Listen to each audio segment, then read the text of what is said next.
Alright guys, so we left off with the stages of cell respiration, and the first stage we've discussed is glycolysis, and glycolysis, at this stage we have a small amount of energy that's being released. It's about only 2 ATP, so it's not a lot of energy to, work out, walk, even blink. So we have to take this step further and send it through the Krebs cycle and the electron transport chain.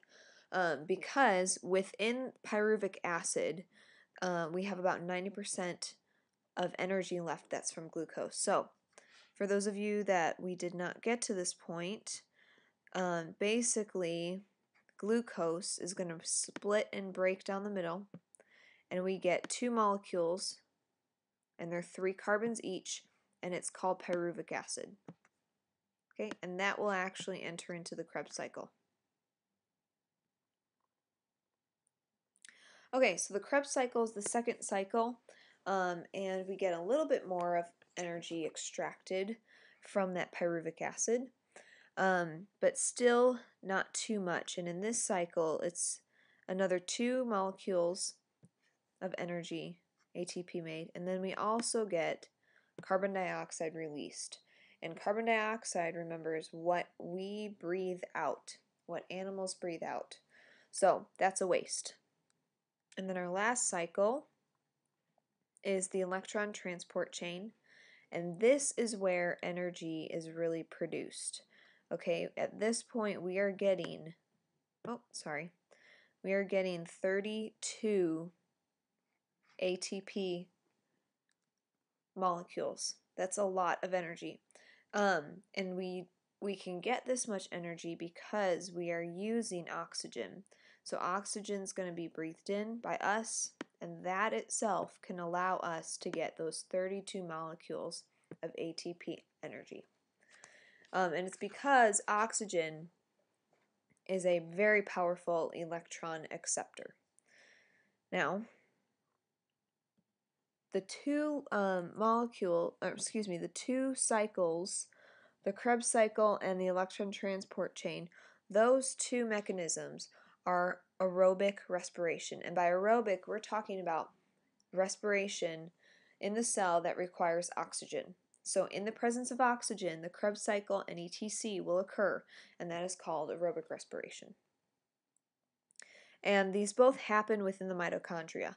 But if you notice, when we get to anaerobic, that's not happening within the mitochondria. It's outside the mitochondria. And this does not directly require oxygen, but it's still a part of the cellular respiration process. It's actually going to jumpstart the process because Krebs cycle cannot take in just glucose. It has to take in those pyruvic acid molecules. Okay, so let's look at glycolysis further. And with glycolysis, we're going to break down glucose into 2 molecules of pyruvic acid. So it's going to split down the middle. Okay, and with that we get 2 molecules of pyruvic acid. They are both a 3-carbon molecule, and this pyruvic acid is going to go into the Krebs cycle. It's going to travel and go into the Krebs cycle, which is in the mitochondria. So it can be used there. Now, let's talk about the energy. With glycolysis, we have to put in some energy in order to get our pyruvic acid. So this won't happen spontaneously. Glucose will not just split on its own. So we, in a sense, deposit, and by depositing you could think of it like going to the bank. You make a deposit into your savings account, and then your savings account will collect interest in a sense. So that's what's going to happen is we're going to put in 2 ATP, just 2, and then we're going to be able to get a whole lot more ATP toward the end of the electron transport chain. Alright, so then with glycolysis, we will actually produce 4 ATP molecules. So you can see that over on the right. But since we've put 2 in, technically we only have a net gain of 2 ATP. So yes, glycolysis will produce 4 ATP molecules, but technically we're only gaining 2 ATP molecules. So if you were asked on a test how many ATP molecules do you get out of glycolysis, the answer you would want to say 2 ATP molecules. And this is for every 1 glucose. Every time 1 glucose gets split into pyruvic acid, we'll get a net gain of 2 ATP. Okay, and then we have these carriers on the left-hand side. Remember, NADPH or NADP plus from photosynthesis, that was an electron carrier. Well, the name changes just a little bit in glycolysis. It's now NAD, right, and NADH. So that P, you could think about photosynthesis, okay? NADPH would be the electron carrier for photosynthesis. But in glycolysis within the cellular respiration, we just get rid of that P, and the name is changed. Nicotinamide, oh boy, I'm not even going to try. Adenine dinucleotide. Okay, come and tell me that name Monday morning. We'll see if you could say it back to me. All right, and those carriers will get sent all the way down to the electron transport chain to help with electrons that are going to pass through that system. Okay, so overall, these are our numbers. 4 ATP are going to be made, but the net ATP that we actually get is going to be 2 ATP. And we get 2 NADHs that are made, and those are going to go off to the electron transport chain. Now, with glycolysis, ATP can be made fast within glycolysis. It's happening rapidly. And this is good because when we need energy, when we demand it quickly, the cell can increase that production rapidly.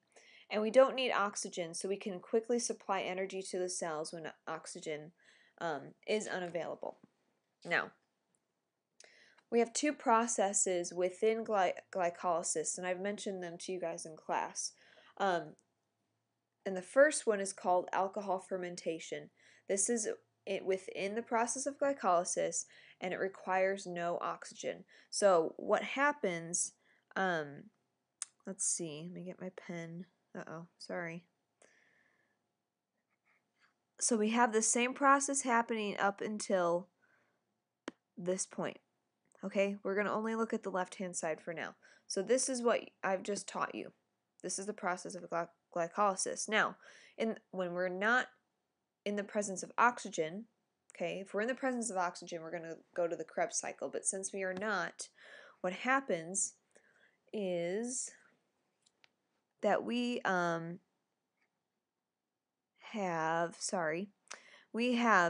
a production of ethyl alcohol. Okay, and in that we actually lose 2 carbon dioxides, and we will break down NADH and get NAD+.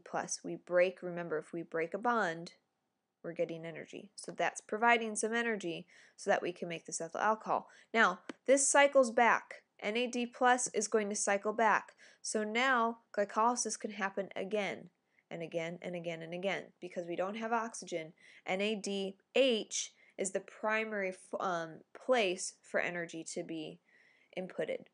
So we see this in dough rising, in alcohol production. In alcohol production, the other step that goes along with it is going to be distillation, but we're not going to worry about that step. Okay, so right there, NAD+ will cycle back, and we can get hydrogens added back to that, so that NADH can be broken again, and so that we get this production of ethyl alcohol, and we release carbon dioxide. Okay. Now, that is the reaction, the equation for it. So we have pyruvic acid that will enter into the alcohol fermentation, and then NADH is also going to be added, and we will get alcohol produced, carbon dioxide, and NAD+. Okay, Lactic acid, this is what happens inside of your muscles when they get tired.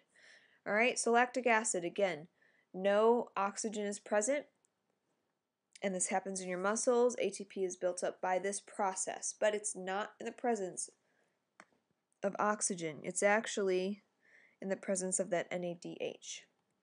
So that NADH is going to get constantly broken down.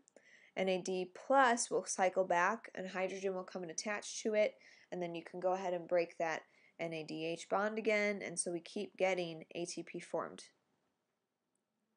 But with that happening, we get lactic acid, and that will build up in your muscle cells, and that's what causes soreness and pain and just not goodness, you know.